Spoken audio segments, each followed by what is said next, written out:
all of this can turn into this. And in today's video, I'm going to go over with you how to pack medications, prescription or over the counter, as well as vitamins, and how to get them into a smaller footprint so you don't travel with something this large and only take what you need on your travel adventure.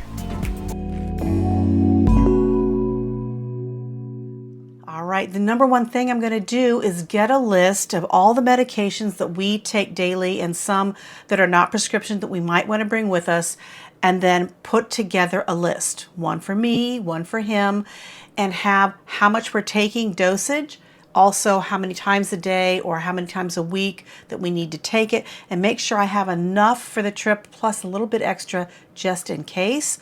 And then I want to be able to consolidate all of this. But first I have to get the list ready. Once I have that list prepared, I will print it out on a piece of paper so each of us have a copy, and I will keep a copy of this in the cloud.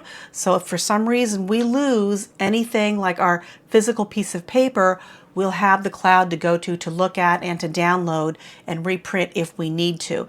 That way we're sure that we know all the medications we're going to take, how much in dosages, and who they're for on a list. Of course, before you go on any trip, the first thing you need to do is research where you're going and find out if the medications that you're bringing, prescriptions, vitamins, or otherwise, are allowed in the region, country, or state that you're going to.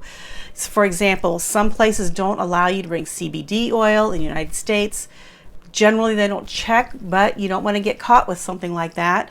And just check if that's allowed to be brought with you. Because some places, even if you're taking, let's say going to Japan, there are certain medications that are not allowed in that country and you just can't bring them in, even with a doctor's prescription. And if you do, you sometimes have to go through the embassy and the consulate and try to get in touch with someone there saying, hey, this is medication required for me, prescribed by my doctor, and they will sometimes give you a special, I don't know what it is, permit to go into that country with that medication. But generally, for example, I think it's Sudafed or something, you are not allowed to bring that into Japan. So don't bring it in there. And even if you have a doctor's prescription, if it has that chemical in it, they won't allow you to bring it into the country, and you can be held up at least and maybe even put in jail if you don't declare it and they find you with it. So just make sure whatever you're bringing is allowed to come into that country. And if you have to have it and it's not allowed, you have to get some special permission to bring it in. Make sure you have that first. The next thing you're going to want to do is make sure that all your prescriptions in the bottles have the right date and they're not expired. And if you have a doctor's note for anything, for example, let's say you need to take something that's not a prescription and there's not a prescription label on it, but your doctor wants you to take it and have it with you, that you have a note. Especially for those traveling with liquids, you are allowed to take liquids over the 3.4 ounces or the 100 milliliters. If it's a prescription or you have a note from the doctor to take that, they have to be in their original bottles, and you'll have to have a note with that just so that when you go through TSA, you'll let them know, hey, I have a prescription in here, it's a liquid, it's over the 3.4 ounces, I have a note or I have a prescription on it, so they can take a look at it. You might want to give yourself some extra time when you're going through TSA, because that might mean at the end there, once it's x-rayed, they may want to go and take a look at it and smell it or do some sort of testing on it just to make sure it is what it is that you're saying you're bringing. So give yourself some extra time to go through TSA, especially if you're bringing liquids that are over the amount that TSA allows. Next, TSA recommends that you keep things in their original containers, but as you can see here, some of these containers are quite large. For example, this had medication that fits into this little container here. So what I usually do is peel off the labels, and on most of these little bottles like this, you can start to peel this label off, and that way you can go ahead and put this on a smaller bottle like one of these. I'm using these bottles that I got on Amazon. They're nice and small. They carry enough for a couple of weeks. Depending on the size of your pill, if they're really huge, you might need a larger size. But they have the childproof caps and they're water and airtight. That was important for me. The last trip I took, it was humid. I had them in those little zipper bags and something happened. Moisture got into them and they just started crumbling apart. So I like to keep them in these now. Plus, if you're going to be traveling with something that's prescription, again, you're going to want to peel this off, put it on this bottle. It'll be exactly as it was in this giant bottle, but in a smaller format. And then the next thing I do is I print out a little contact information sheet with my name, my email, and my phone number. So if by chance this gets lost somehow or I've left it somewhere, someone has a way to contact me and say, hey, I found your medication. I have it. How would you like me to get it to you? That kind of thing. So even though my name is on the bottle, it doesn't have my phone number, it doesn't have my address or email, it has something for like who prescribed it. But this way it makes it easy. Someone can go ahead and contact me and get my medication back to me. So simple little things like that will help you feel more secure when you're taking your prescriptions with you. Once you get all your prescriptions in your little bottle, you're going to want to put them in a clear bag of some sort, maybe just a Ziploc bag or some sort of clear bag, so that when it's going through TSA, you can have it out and they'll be able to see, oh, there's prescription medication here, and they can look through it. Sometimes they'll just look at the bag and be like, whatever, go ahead. Sometimes they'll want to open it up, depending, again, if it's a liquid or if it's a pill format. But keep everything together so that they can look at it all at one time, and make sure you keep all of your medication and any valuables, any medical devices in your personal carry-on, the bag that fits underneath the seat in front of you. Because if you put it in that bag that goes in the overhead bin and they decide we don't have room for that bag anymore and they have to check it, then you've got to dig through that and get it all out. Or you forget, like I did once, and it went through the checked baggage, and thank goodness my luggage wasn't lost, but it could have been lost, and then I would have been without my medication. So make sure you keep that in your personal item bag when you fly.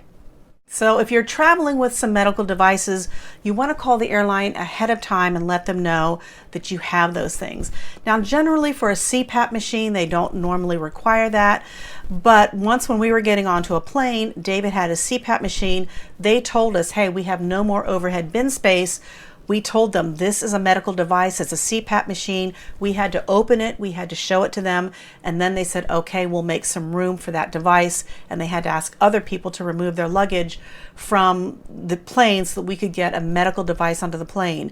And if you're traveling with things like insulin that need to be cold, you know, when you're going through TSA, again, just let them know, I have an insulin pump, I have insulin, I need to keep these things cold, I need to have these with me.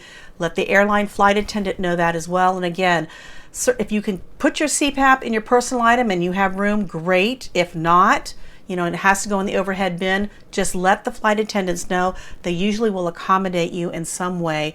And also, if you have insulin, you may have to bring your doctor's papers and stuff with you that show that you are required to have this insulin in the pump. Make sure you have that with you. If you're going to be taking things like vitamins that you want to take with you just to keep you healthy, and you don't want to take the large bottle, and you want to keep it airtight, especially something like this, these gels. I have these in a plastic bag, and they all like this kind of melted and coagulated together into a giant mess. I like them now in these little airtight bottles. And what I've done is I bought a little printer just like this that works with my phone, and I can print out labels. And so that way I was able to type out a label of exactly what is in this bottle and put it in here. As you can see, I have 14 days worth in here, and I don't have to worry about a giant bottle like this being in my personal item bag. This is perfect for those vitamins and pills that you want to take in smaller bottles. If you're taking things like creams like this, and it comes in a box that has the prescription on the outside of this, what you can do is take the whole box with you. This unfortunately is 2, I don't need 2, so I'm gonna have to figure out a way to peel this off and try to get it onto this little tube, because I don't want to take this whole box with me. So see if you can't get things to peel off. For example, I don't know what it is with these blue top medicine bottles, but none of the labels will peel off. You might want to ask your pharmacist and say, hey, can you print out an extra prescription label, because I'm traveling and I want to put this in a smaller container, or I don't want to take these 2 boxes with me. And usually they will print something out for you. You might have to wait a little bit, but just have them print out an extra prescription label for you.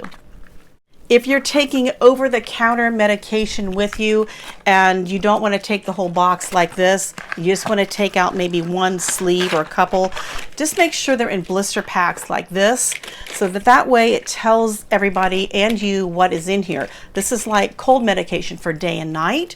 This way I'll know, okay, this one's for night, this one's for day, what it is, and they can read it and see what it is, and you don't have to bring the whole box with you. And if you're bringing things that are in packages like this, again, if you don't want to bring the whole box, just make sure that whatever you're bringing has information on the back, so that way they can look at whatever it is and make sure that they know what it is you're bringing in. Well, I hope that gave you some information about packing medicines and medical devices with you on your travel adventure. For those of you who take other things, could you do me a favor and put in the comments what it is you have to bring and any special things you've had to do to get through TSA and to get through customs and immigration with whatever it is you need to bring. I'd love to know that. I think everyone in this community would love to know that. So if you could put that in a comment, I'd really appreciate it. Well, if you've gotten this far in the video, I hope that means you enjoyed it and you got some great information, and you'll give me a thumbs up. And if you subscribe to my channel, I put some crazy travel video out just about every week. So hit that subscribe button and the notification bell. It'll let you know that I put out a video. Well, I've got to get busy consolidating all this medication for our trip. So until the next time, remember to juice life, drink the joy, keep life simple. I'll see you guys in the next video. Bye. All right.